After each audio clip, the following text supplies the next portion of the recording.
कश्यप ऋषि की दो पत्नियां थीं, एक का नाम था दिति और एक का नाम था अदिति।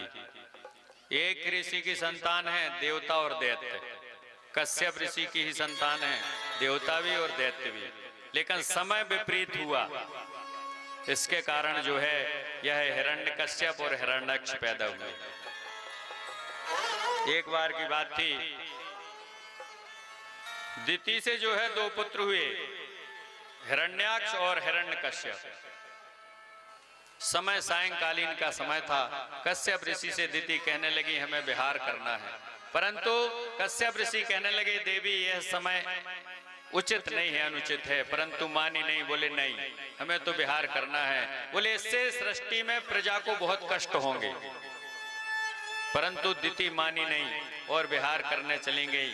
उसका फल हुआ कि यह दो दैत्य हुए, एक हिरण्याक्ष और एक हिरण्यकश्यप। और दूसरी पत्नी थी जिसका नाम था अदिति। अदिति से देवता हुए।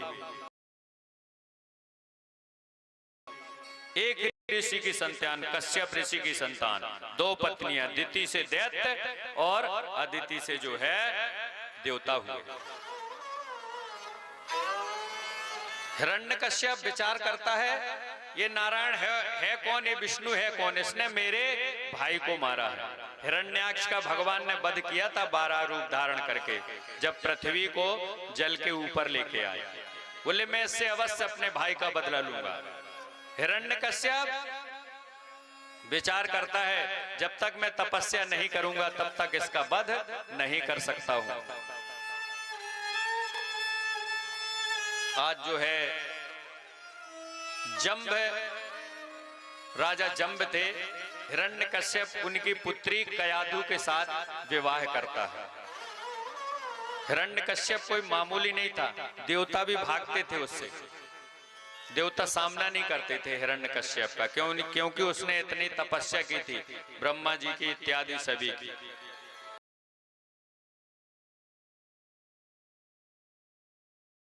भाई का वध किया है, मैं उससे अवश्य प्रतिशोध बदला अवश्य लूंगा।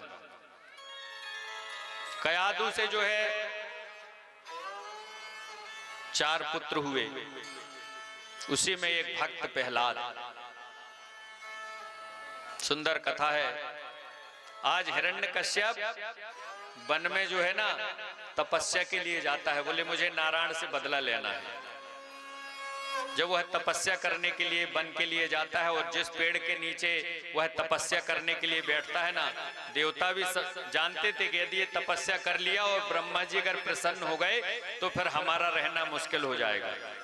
जैसे ही वह तपस्या करने के लिए वृक्ष के नीचे बैठा और उसके मुख से उच्चारण शुरू हुआ ब्रह्मणे नमः, उसी समय देवताओं ने एक सुख को भेज दिया, एक तोते को भेजा। वह तोता जो है ना उस वृक्ष पर बैठ के यहाँ हिरण्यकश्यप कहता था ओम ब्रह्मणे नमः और वह तोता कहता ओम नारायणाय नमः। हिरण्यकश्यप का दिमाग विचलित होने लगा। कभी उसने भगवान का नाम नहीं लिया। उसकी पत्नी जो है ना कयाधु, जंब राजा की पुत्री थी, वो भगवान से जुड़ी हुई थी, परंतु ये हरण करके लाकर और उसने विवाह कर लिया। जब यह घर वापस आया, कयाधु देखती है, बोले महाराज आप तो तपस्या के लिए गए थे। बोले हाँ मैं तपस्या के लिए गया था, परंतु मुझे कोई तपस्या ही करने नहीं देता है। बोले क्या हो गया महाराज? बोले मैं ब्रह्मा जी का ध्यान कर रहा था, वहां पर एक तोता नारायण नारायण कर रहा था।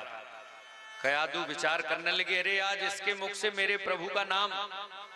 कयाधु जो है हिरण्यकश्यप की आज सेवा में लग्न हो जाती है। आज कयाधु हिरण्यकश्यप को व्यंजन बनाती है खाने को, और जब वो बुलाती है कि आप आइए भोजन करिए, तो कयाधु आज भोजन के समय पे फिर हिरण्यकश्यप को वही बात बोलती है। बोले क्या बोल रहा था वो तोता? फिर हिरण्यकश्यप बोलता है अरे नारायण नारायण बोल रहा था। कयाधु ने 3 बार 6 बार 10 बार 20 बार उससे ऐसा करके उसके पैर दबाने के लिए कयाधु जाती हैं। बोले क्या बोल रहा था वो तोता? बोले नारायण नारायण नारायण ऐसा कुछ बोल रहा था। आज कयादू ने धीरे धीरे धीरे करके उसकी सेवा करते करते आज हिरण्यकश्यप के मुख से 100 बार भगवान का नाम नारायणोच्चारण करवा दिया। वृंदावन बिहारी